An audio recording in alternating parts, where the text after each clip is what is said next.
नमस्कार, मैं Baljeet Dhaka frontier IAS coaching से आप सभी का स्वागत करता हूं। और इस प्रेजेंटेशन में हम लॉन्च कर रहे हैं एचसीएस 2022 के लिए एक नया कंप्लीट बैच। और वो बैच स्टार्ट होगा 31 अक्टूबर से। आपका डे वाइज शेड्यूल है वो स्टार्ट हो जाएगा। तो इसका मतलब ये हुआ कि आपको 31 अक्टूबर से धुआंधार युद्ध स्तर पर तैयारी कर देनी चाहिए, स्टार्ट कर देनी चाहिए, ताकि आने वाला जो एग्ज़ाम होगा एचसीएस का 2022 में आखिर में या 2023 में, वो आप उसमें इंश्योर करें अपने आप को कि आप उसमें क्वालिफाई करें, आप एसडीएम बने। सबसे पहले जो बच्चे नए हैं उनके लिए मैं बता दूं कि पूरा सिलेबस अंडरस्टैंड करने की बहुत ज़्यादा ज़रूरत होती है। क्योंकि अगर आप सिलेबस अंडरस्टैंड नहीं करते हैं तो सोचते हैं कि फॉर्म आएगा, एग्ज़ाम की डेट आएगी, तब तैयारी स्टार्ट कर देंगे, कोई किताब पढ़ लेंगे छोटी मोटी और आपका हो जाएगा। ऐसे लोगों की संख्या बहुत ज़्यादा होती है जो कि प्लानिंग के साथ में तैयारी नहीं करते, और जो काम 1 साल में या 8-10 में महीने में होना चाहिए वो फिर कम समय में करने की कोशिश करते हैं। 1 महीने में कोशिश करते हैं करने की, 2 महीने में कोशिश करते हैं करने की। हो सकता है कि वो 1-2 महीने में हो भी जाए, लेकिन उनकी संख्या, ऐसे लोगों की संख्या बहुत कम होगी। तो सिलेबस समझिए पहले क्या है। आपको पूरी एंशिएंट हिस्ट्री पढ़नी है, आपको पहले उसके बाद में मिडिवल हिस्ट्री पढ़नी है, फिर कंप्लीट मॉडर्न हिस्ट्री पढ़नी है। मॉडर्न के बाद में आपको इंडियन ज्योग्राफी पढ़नी है, फिर फिजिकल ज्योग्राफी भी पढ़नी है, वर्ल्ड ज्योग्राफी भी पढ़नी है, इन्वायरमेंट इकोलॉजी भी पढ़नी है, आर्ट एंड कल्चर भी पढ़नी है, India polity governance, economic and social development, general science, current affairs, Haryana GK, ये सारी चीज़ें आपको पढ़नी है। ये प्रीलिम्स में भी काम आती है, ये मेंस में भी काम आती है। अगर साइंस टेक्नोलॉजी है, साइंस एंड टेक्नोलॉजी, वो प्रीलिम्स में काम आएगी तो मेंस में भी काम आएगी। आर्ट एंड कल्चर है, वो कल्चर आपके मेंस में भी काम आएगी, इससे भी प्रीलिम्स में भी क्वेश्चन आ सकते हैं। ऐसे राइटिंग में भी आपकी हेल्प होगी। तो ये सारा का सारा सिलेबस होता है ना, वो इंटीग्रेटेड होता है। प्रीलिम्स है, मेंस है, इंटरव्यू है, इनके साथ में आपको कहीं ना कहीं ओवरलैपिंग मिलेगी। यह है एक सिलेबस किसका, प्रीलिम्स का। और ये सारी डिटेल में पढ़नी चाहिए आपको, क्योंकि अगर आप डिटेल में नहीं पढ़ते हैं तो प्रॉब्लम कहाँ से स्टार्ट हो जाती है। फिर जब आप एमसीक्यू करते फिर एमसीक्यू का रट्टा मारना स्टार्ट कर देते हैं तो वो बात बनती नहीं। कंपटीशन का लेवल है, अच्छा खासा लेवल होता है। भले ही इसमें इतने ज़्यादा लोग अपीयर नहीं हो रहे हों, लेकिन वैकेंसी के हिसाब से देखा जाए, और जो यूपीएससी के कैंडिडेट भी अपीयर होते हैं, आसपास के स्टेट्स के भी अपीयर होते हैं, तो सीरियस एस्पिरेंट भी काफ़ी संख्या में होते हैं। सी सेट का सिलेबस देख लेते हैं। कुछ बच्चे क्या होते हैं कि सी सेट को नज़रअंदाज करते हैं, और अल्टीमेटली क्या है कि जीएस में तो बहुत अच्छा स्कोर कर देते हैं, लेकिन सी सेट में इतना अच्छा स्कोर नहीं कर पाते। तो इसलिए सी सेट को तो नज़रअंदाज बिल्कुल नहीं करना चाहिए। जो बच्चे एसएससी, सीजीएल की या रेलवे की इनकी तैयारी कर रहे हैं, इस बात की संभावना है कि उनका मैथ भी अच्छा होगा, रीजनिंग भी अच्छी होगी, कॉम्प्रिहेंशन भी अच्छा होगा, और वो आराम से 33% ले सकते हैं। लेकिन क्या सारे बच्चे इस कैटेगरी में होंगे? वो तो कम ही होते हैं, 10-20% होंगे। लेकिन बहुत सारे ऐसे भी होंगे जो कि सिर्फ और सिर्फ एचसीएस की तैयारी कर रहे होंगे, या यूपीएससी की तैयारी कर रहे होंगे, और साथ में एचसीएस की तैयारी भी कर रहे होंगे। तो ऐसे स्टूडेंट्स को ये वाला जो पोर्शन है उसको गंभीरता के साथ लेने की आवश्यकता है, क्योंकि 33% वैसे तो कोई ज़्यादा नहीं है, लेकिन ये तभी आएगा जब आप इसके ऊपर भी कॉम्प्रिहेंशन, अगर इंग्लिश आपको आ रही है, डाटा इंटरप्रिटेशन भी है, मैथ भी आपको ठीक ठाक है, रीजनिंग भी ठीक ठाक, ग्रेड होने की जरूरत नहीं है, लेकिन ठीक ठाक तो हो, तब जाकर आपका ये क्वालिफाई होगा। इसके भी 100 क्वेश्चन आएंगे और इसके भी 100 क्वेश्चन आएंगे। एक क्वेश्चन 1 नंबर का होता है तो 0.2 नेगेटिव मार्किंग होती है। जैसे कि यूपीएससी में 1/3 होती है, तो इसमें 0.25 नेगेटिव मार्किंग होती है।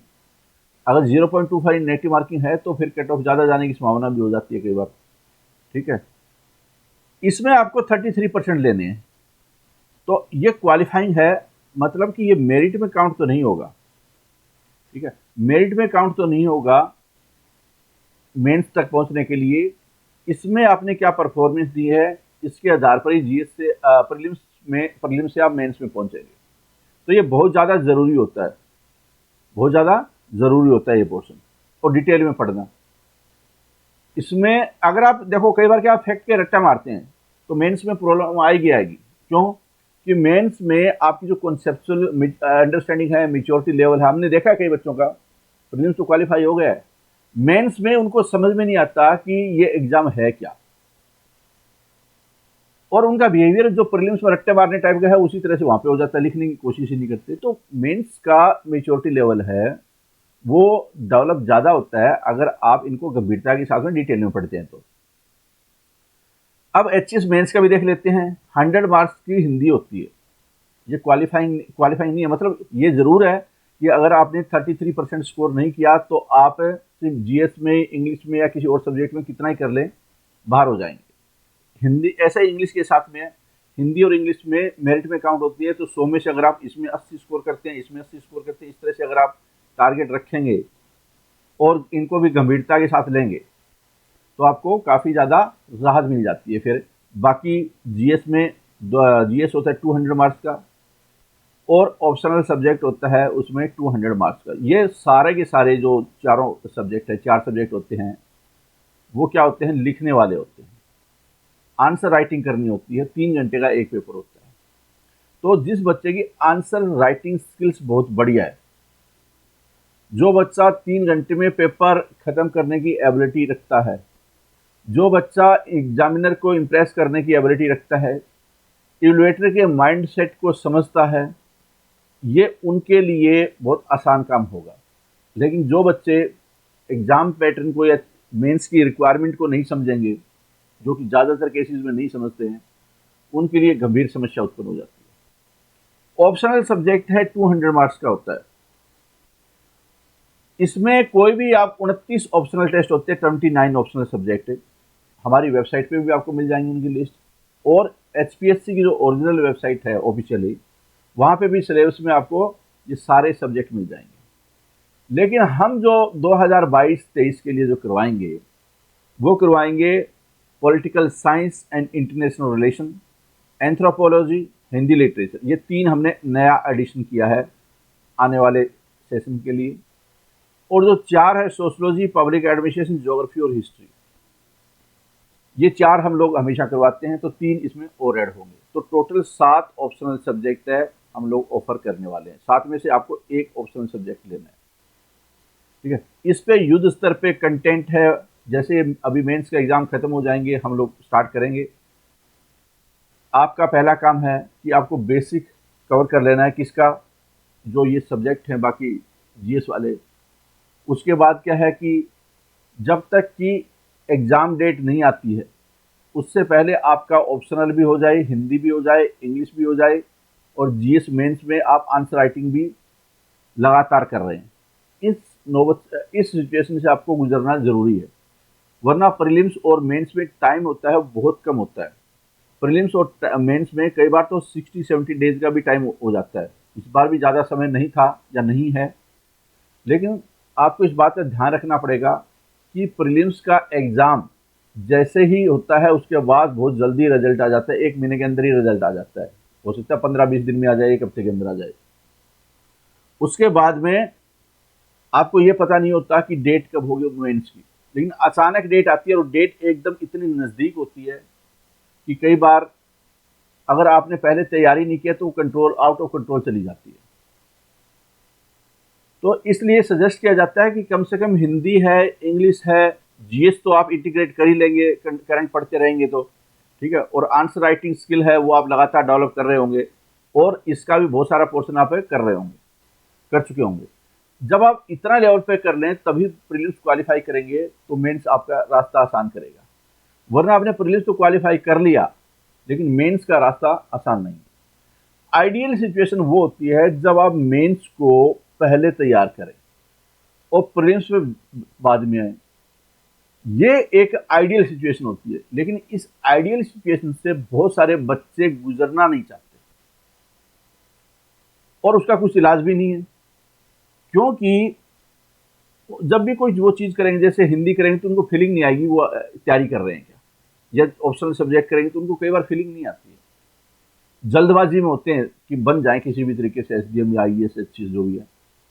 लेकिन अगर आप स्टेप फॉलो करें और मेंस अगर पहले करें तैयार, उसके बाद प्री को करें, फिर प्रैक्टिस दोनों ही करते रहें क्वेश्चन की, आंसर राइटिंग भी करते रहें, उसकी लगातार रिवीजन करते रहें, उधर से प्रीलिम्स की भी आप कर रहे हैं, तो आपकी राह बहुत आसान हो जाती है। फिर या आपके ऊपर चॉइस है कि आप उसको कैसे करना चाहते हैं।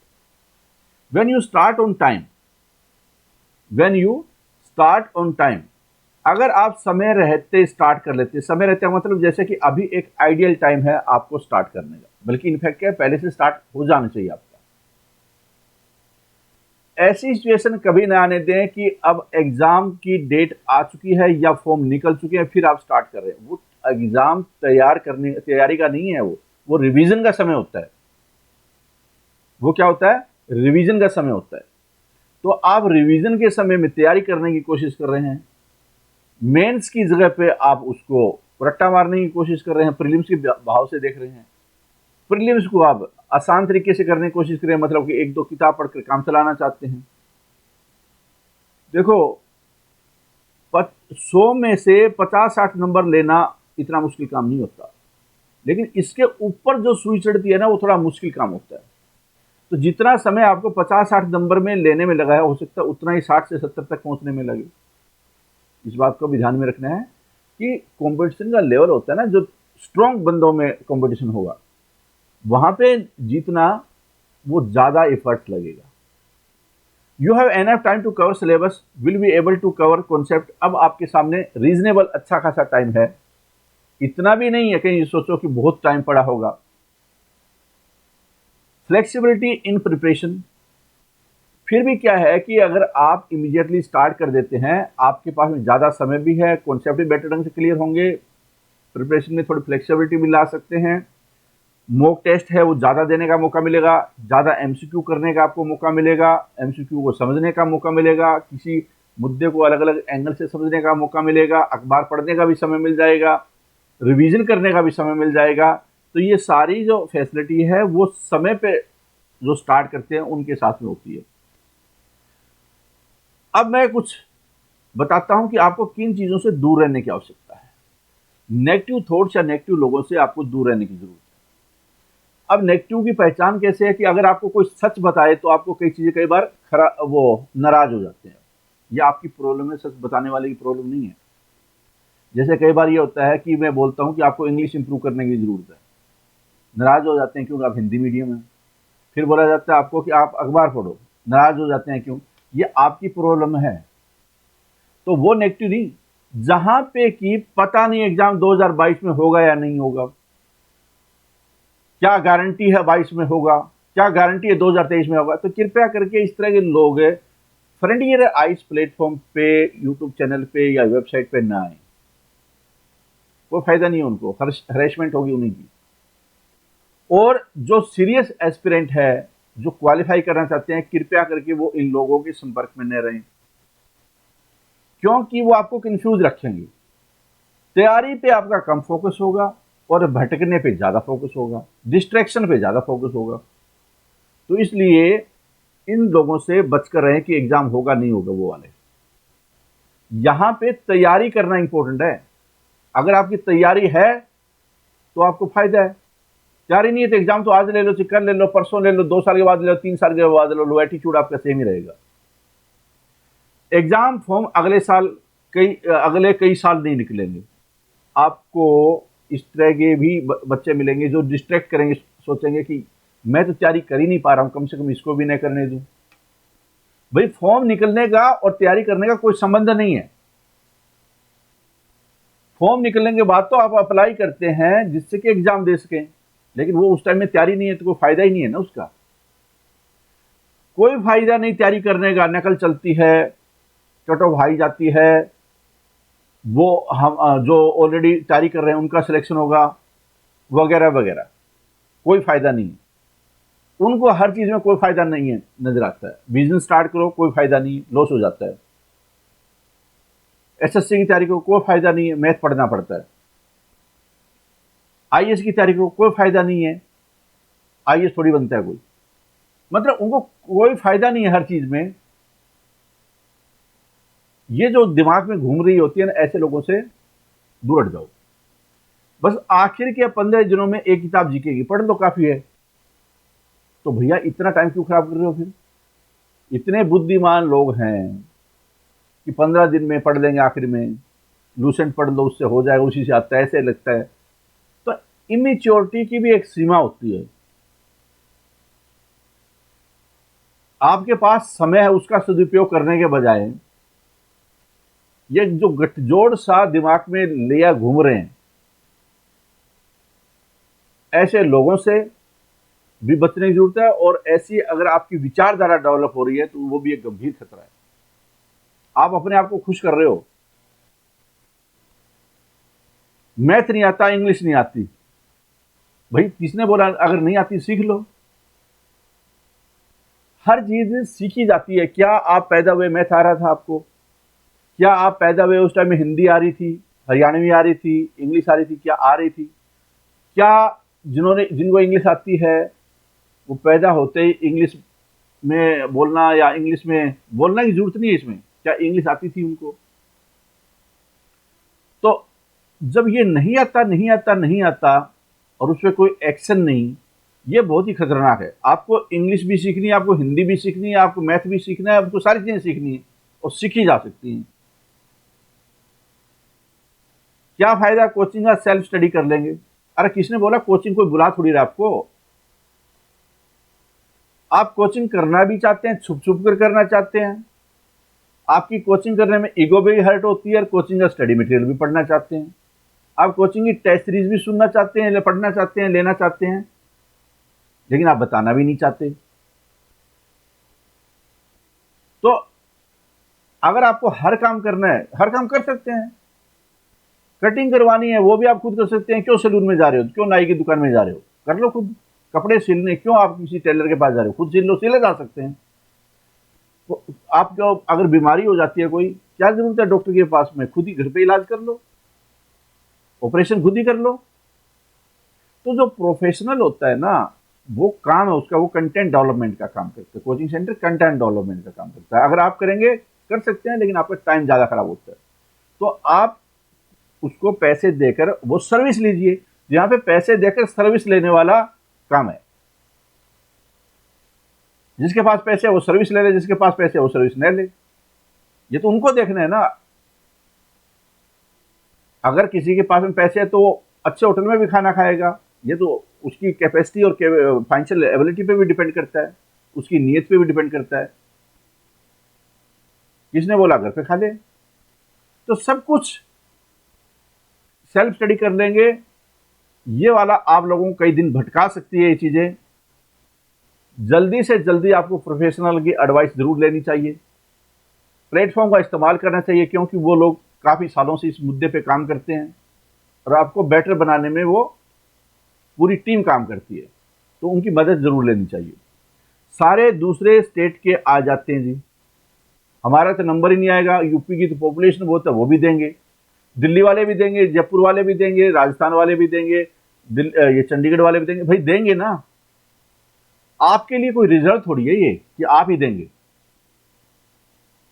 आपका मुकाबला करना है, आप उनसे मुकाबला कीजिए, वो आपसे मुकाबला कर रहे हैं।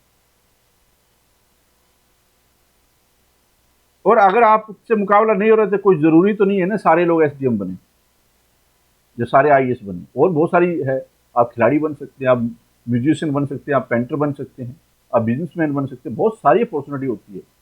ये तो एक सिर्फ गवर्नमेंट जॉब की तैयारी करके गवर्नमेंट सर्वेंट बनने की है। कंपटीशन बहुत है जी, और कंपटीशन तो होगा ही। तो ये सारी जो नेगेटिविटी है, इनसे आप चारों तरफ घूम जाते हैं, या तो लोगों से घूम जाते हैं, या आपके माइंड में भी ये विचार चलने स्टार्ट हो जाते हैं।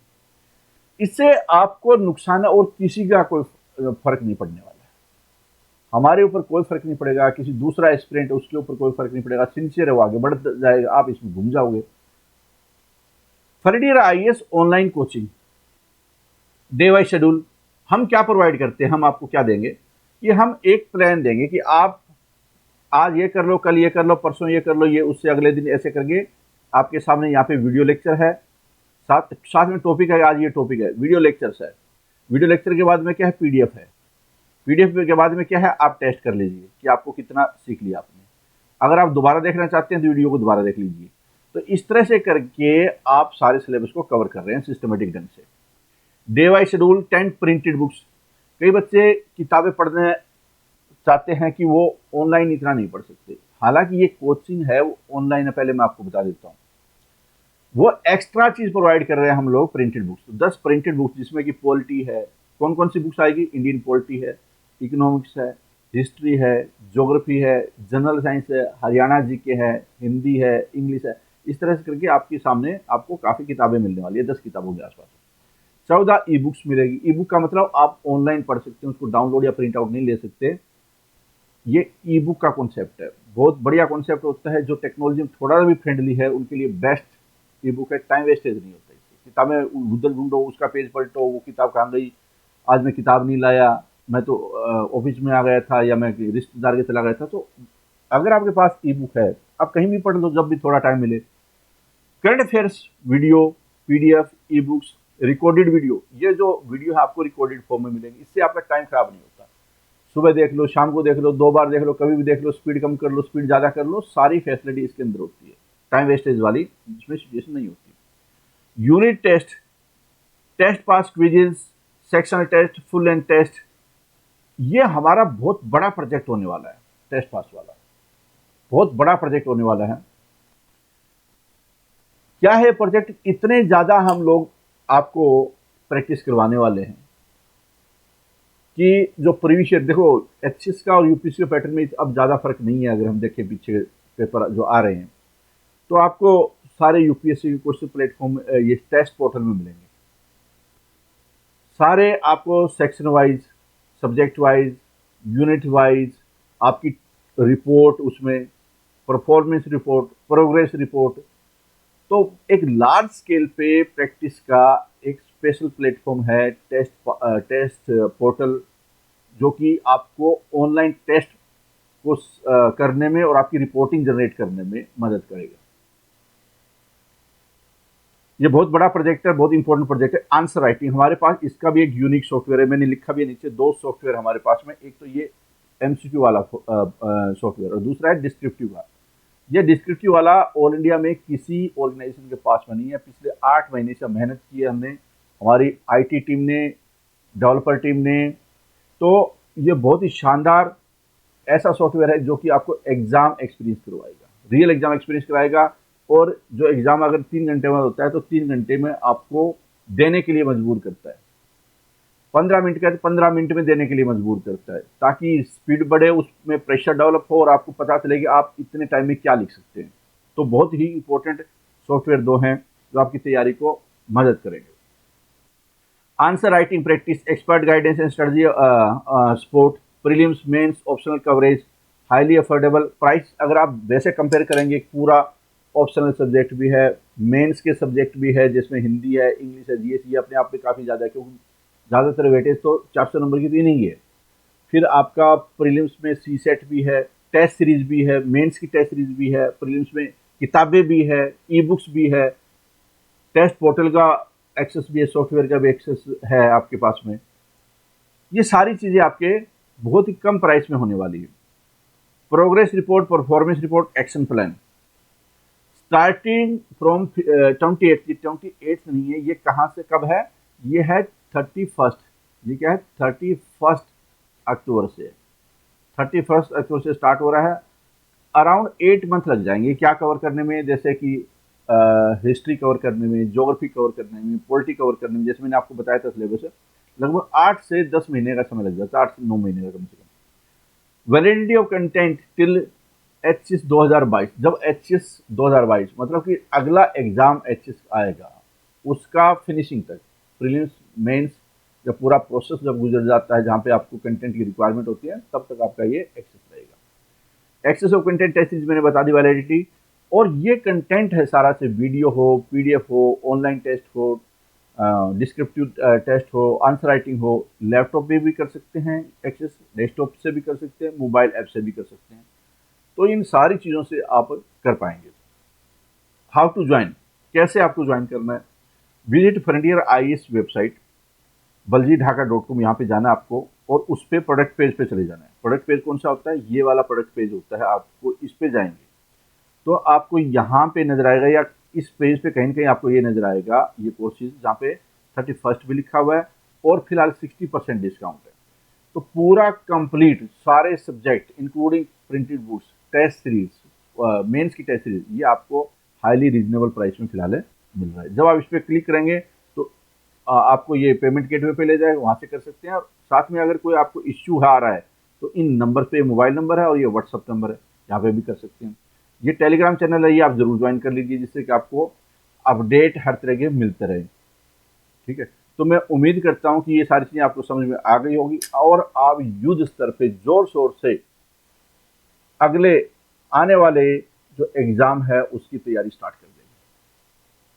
पेशेंस के साथ करेंगे, पूरी जोश के साथ में करेंगे, कंसंट्रेशन के साथ में करेंगे, डिस्ट्रैक्शन फ्री करेंगे, रूटीन के साथ में करेंगे, दूसरों से आगे लीड ले लेंगे, और जैसे ही एग्जाम डेट अनाउंस होती है आप रिवीजन पे लग जाएंगे। इस प्रेजेंटेशन में इतना ही। Thank you very much.